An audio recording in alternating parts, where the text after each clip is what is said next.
अस्सलाम वालेकुम। ठीक है।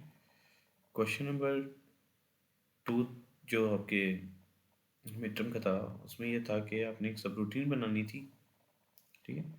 जो क्या करिए कि नंबर ऑफ वंस उसने काउंट करनी है ईच इंडेक्स ऑफ अरे, जस्ट लाइक जैसे देखेंगे ये अरे हमारे पास गिवन है। ठीक है, इसकी साइज भी गिवन है। तो उसने हर इंडेक्स पे जो बाइट पड़ा हुआ है उसमें नंबर ऑफ वंस कितने हैं, तो वो उसने बना, जैसे कि ए की अगर बाइनरी देखें तो उसमें 2 1 है, बी की बाइनरी में 3 1 है, तो टोटल कलेक्टिवली इस केस में 5 1 है, तो इसके करस्पॉन्डिंग इंडेक्स पे 5 हमने रखवा दिया। ठीक है। और इसी तरह जो हेक्स का 12 है, ठीक, तो इस केस में 2 बनेंगे वंस, 2 3 के केस में 3 बन रहे हैं, और 9 3 के केस में 4 बन रहे हैं वंस, और ई के केस में भी 3 बन रहे हैं। तो ये वंस काउंट करने थे अपने। तो एक सब रूटीन बनानी थी जो ये काम कर रही है, और हर करस्पॉन्डिंग इंडेक्स पे सब रूटीन कितने पैरामीटर ले रही है, वो सारे के सारे पैरामीटर आपने स्टैक के थ्रू उसको लाजमी पास करने थे, जिसमें से एक जो सोर्स अरे जहाँ पे चीज़ें जहाँ से डेटा आ रहा है, जिसका हमने नंबर ऑफ वंस फाइंड करनी है, एक तो वो एज ए इनपुट आनी चाहिए, दूसरी साइज दोनों अरे की तो यकीनन सेम होगी, वो भी एज ए इनपुट होनी चाहिए, और तीसरी चीज़ जो है वो रिजल्टेंट अरे जहाँ पे हमने काउंट रखवाना है। तो ये तीनों चीज़ें आपने स्टैक के थ्रू एज ए पैरामीटर देने थे। तो पहला काम हमने क्या करना है कि ये पैरामीटर पास करनी है। तो पहली चीज़ हमने पुश इस अरे को पुश करना है। दूसरी चीज़ पुश वर्ड साइज। ठीक है, इस साइज को हमने पुश कर दें क्योंकि स्टैक में हम वर्ड ही पुश करवा सकते हैं। देन पुश, और यहाँ पे अरे के केस में हमने एड्रेस पास करवाना है। ठीक, तो देन हमने सब रूटीन को कॉल कर देना है जो कि काउंट कर रही है।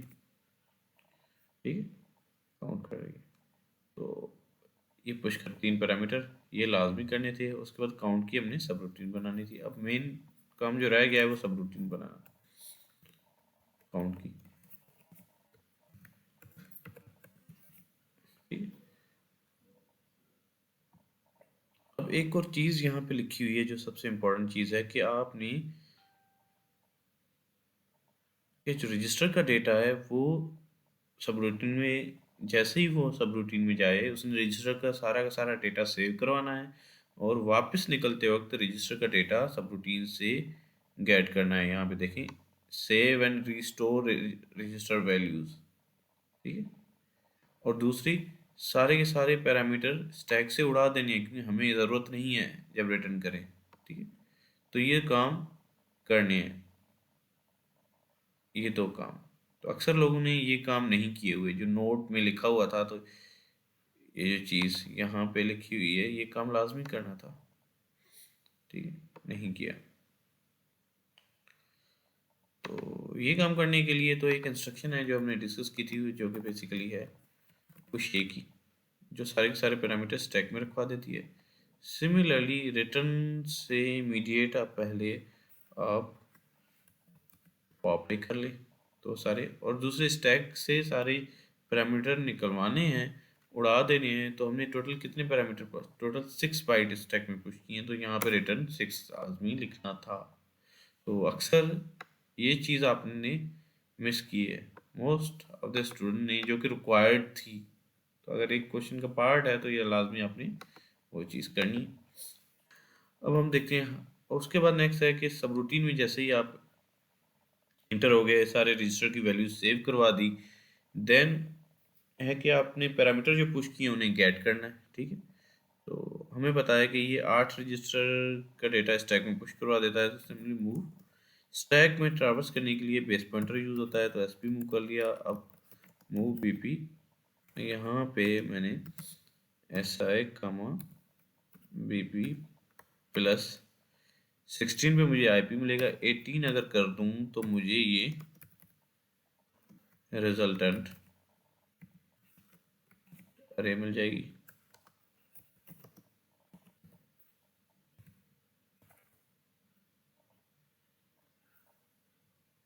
मूव सी x comma B P plus 20,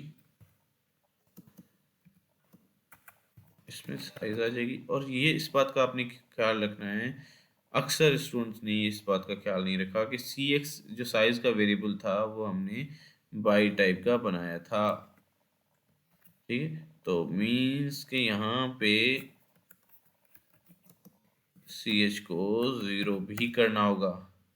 C L में तो बाइट आ गया, सी एच में क्या होगा, कोई गार्बेज वैल्यू होगी, तो उसे 0 भी करना बनता है, ठीक है। तो नेक्स्ट हमने एक्चुअल जो अरे है, जो सोर्स है हमारा, उसे गेट करना है।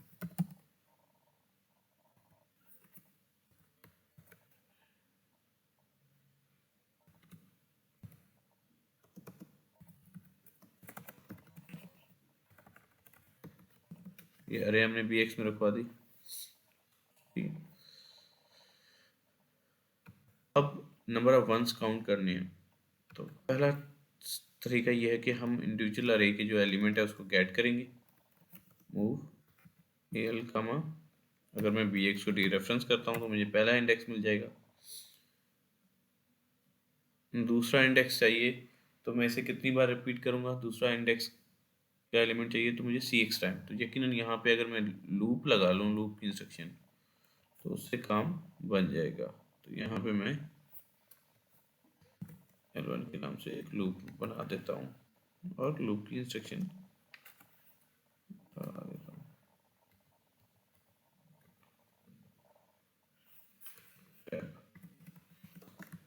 लूप L1, तो फर्स्ट इंडेक्स का एलिमेंट एल में आ गया। देन अब मुझे इसकी हर एक बिट को चेक करना है। तो वो करने का तरीका ये है कि S H R A L कमा 1, मैं शिफ्ट करूँगा तो वो बिट कैरी में आ गई, तो उसके अकॉर्डिंगली अगर कैरी नहीं है तो मैंने ऐड करने की ज़रूरत नहीं है, अगर कैरी है तो ऐड करने की ज़रूरत है, कैरी नहीं है तो मैं स्किप कर दूँ।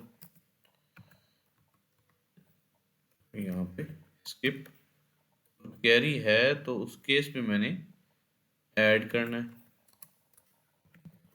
ऐड। अब यहाँ पे रिजल्ट मैं किस में स्टोर करवा रहा हूँ, एस आई में।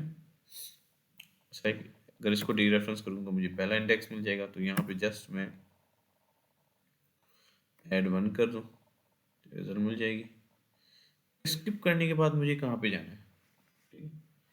स्किप करने के बाद मुझे वापस जाना है इस शिफ्ट पे, ठीक है, इस शिफ्ट पे जाना है। तो यहाँ पे जस्ट, तो यहाँ पे मैं इस जगह पे लिख देता हूँ जंप। तो यहाँ पे जाना है तो यकीनन यहाँ पे कोई और लेबल भी बनाना होगा। तो यहाँ पे हम L2 के नाम से एक लेबल बना देते हैं।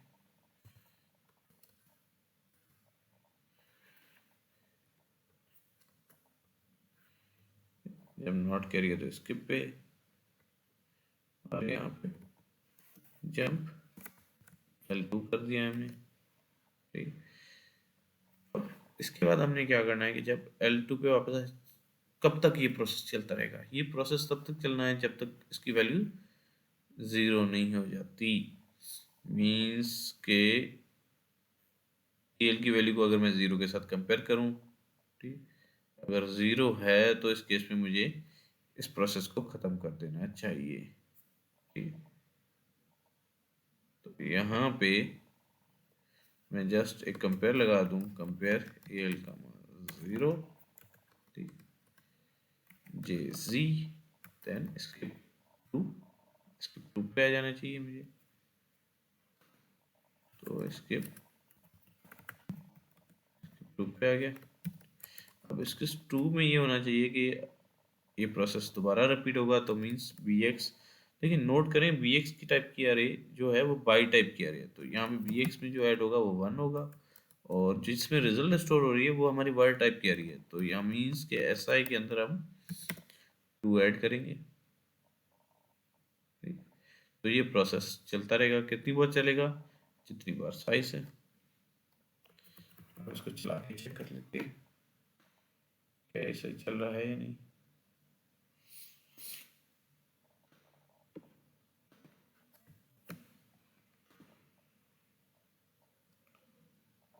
19 पे एक एरर है, उसे देख लेते हैं क्या एरर है।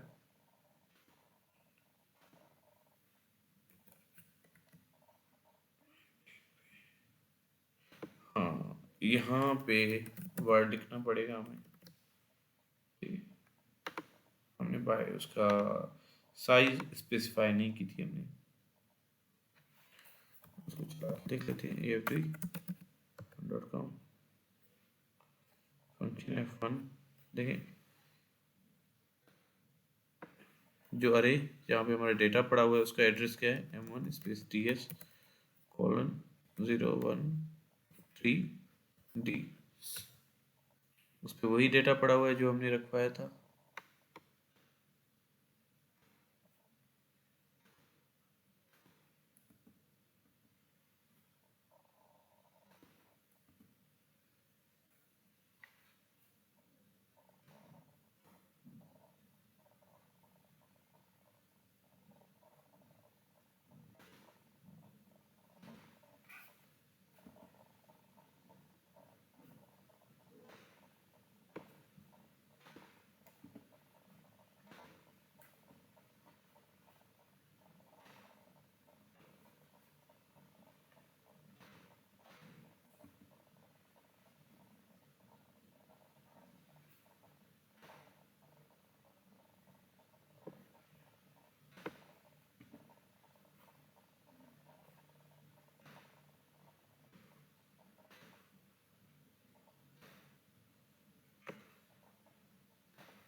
देखिए AB 12 23 93 एंड E, ये वो अरे का डेटा है जिसको हम फाइंड करना चाह रहे हैं। ये फर्स्ट बाइट है, सेकंड है, थर्ड है, फोर्थ एंड फिफ्थ बाइट। अब जिसमें हमारा डेटा जो आउटपुट स्टोर होनी है उसका जो एड्रेस है बेसिकली वो M2 स्पेस DS:0143 43, ठीक। 0143 पे डेटा स्टोर होना है जो फाइंड किया है हमने नंबर ऑफ वंस, ठीक। एंटर कर लेते हैं। चलो F1 तो हमने साइज भी पुश कर दी, देन रिजल्टेंट अरे का एड्रेस भी पुश कर दिया। अब डायरेक्टली F2 प्रेस करने से हमें आउटपुट इस अरे में नज़र आ जाएगी इन मेमोरी लोकेशन पे। देखें फर्स्ट केस में 5 है, सेकंड बाइट के केस में नंबर 2 है, थर्ड बाइट के केस में 3 है, 4 एंड 3। आंसर वही आ गया जो आना चाहिए था। तो ये सोल्यूशन था।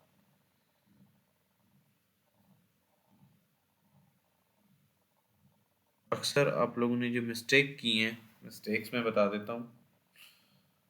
मिस्टेक जो बेसिकली की हैं कि यहाँ पे एक तो आपने रजिस्टर की वैल्यूज़ को सेव और रिस्टोर नहीं करवाया। दूसरा रिटर्न जो चीज़ें पुश की थी उनको स्टैक से गायब नहीं किया, जो 6 यहाँ पे लिख के होना था। और दूसरी जो मिस्टेक की है वो बेसिकली ये की है कि जो चीज़ साइज़ है वो बाई टाइप का था, तो ये यहाँ पे CH को लाजमी ज़ीरो करना था। और दूसरी अरे ये है कि जिससे हमें इंफॉर्मेशन मिल रही है, जिसको हमने नंबर ऑफ वंस फाइंड करनी थी, वो बाई टाइप की अरे है। तो उस केस में आप यहाँ पे AX यूज़ कर रहे थे, एक्चुअल में AL होना है। दूसरा इंक्रीमेंट भी इसमें 1 का होगा। और जो रिज़ल्ट कुछ लोग कह रहे हैं कि यहाँ पे कुछ लोग इस तरह कर रहे थे कि वो SI की जगह डायरेक्टली इसका नाम लिख के कर रहे हैं, तो बेसिकली फिर पैरामीटर पास करने का क्या फ़ायदा। उस केस में तो पैरामीटर पास करने का कोई फ़ायदा ही नहीं है अगर आप डायरेक्टली इसका नाम लिख देंगे यहाँ पे, ठीक है। ये गलती ये की हुई थी। और ये मेन गलतियाँ हैं जो आप लोगों ने की हुई थी, तो इन गलतियों के ही मार्क्स कटे हैं।